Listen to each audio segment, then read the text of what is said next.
It all begins on a frigid Christmas Eve in Gotham City, with the entire story told through the weary, grizzled narration of a man named Bob, a low-level criminal writing a letter to his young son, Tim. Bob is a man down on his luck, a father so desperate to provide for his sick child that he has taken a job working for the Joker. This decision places him squarely in the sights of this story's Scrooge, the Batman. The Dark Knight we find here is not a noble hero. He is a bitter, broken, and almost cruel vigilante, consumed by his mission. He is physically ill, coughing and hacking with what Alfred describes as pneumonia, but he refuses to stop. He is hunting the Joker and is willing to use anyone to get to him. He ambushes Bob, preventing him from delivering Joker's money, and in his cold fury, he decides to use this desperate father as bait. He lets Bob go, knowing the man's failure will force a meeting with the Joker, callously endangering both the man and his son to catch his nemesis. This version of Batman has no compassion left, only the mission. He is a man who has pushed everyone away, haunted by his past. As he returns to the Batcave, he is confronted by the ghost of his failure, the empty, memorialized costume of Jason Todd, his fallen Robin. This is his Jacob Marley, the warning of the grim path he is on. Shivering from his illness and exhausted, Batman's night of visitations begins. While chasing a suspect, he is intercepted by Catwoman. She is playful and alluring, a literal manifestation of the ghost of Christmas past. She leads him on a chase across the rooftops, forcing him to remember a time when his crusade was younger, more vibrant, and perhaps even fun. She represents the relationships he has sacrificed and the man he used to be before loss and bitterness consumed him. The chase is too much for his sick body.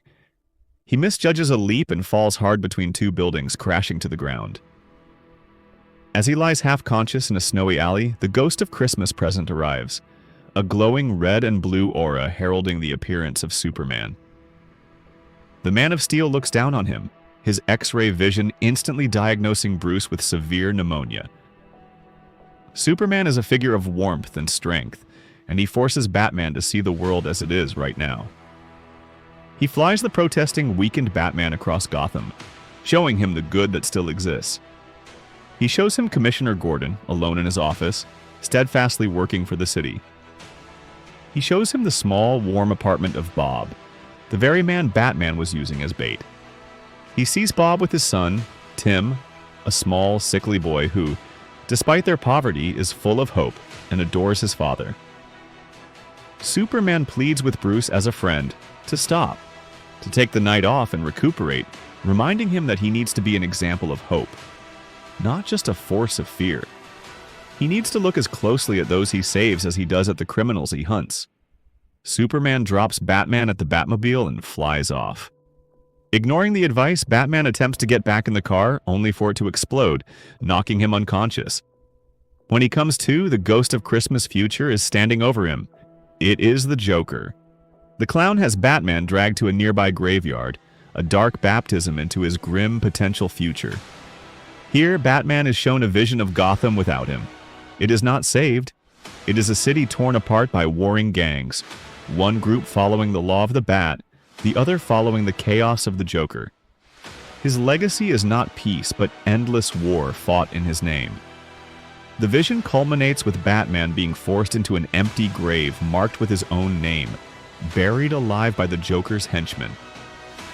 Trapped in the darkness, coughing and weak, Bruce confronts his ultimate failure, that his cruel, cold crusade would not save Gotham but only inspire more violence. He realizes the truth in Superman's words. He must be a better way. With a final surge of will, he digs himself out of his own grave, reborn. He races to Bob's apartment, knowing the Joker's plan. He crashes through the window just as the Joker is holding Bob and his son hostage. Batman, no longer just a brute, subdues the Joker and his thugs. The following morning, on Christmas Day, a changed Bruce Wayne visits Bob and Tim. He doesn't offer threats. He offers Bob a new, legitimate job, a path to redemption. The narrator, Bob, finishes his letter explaining to his son that this Christmas was the one where he finally understood that there are good people in the world, and that even the darkest, coldest man in Gotham can find his soul again.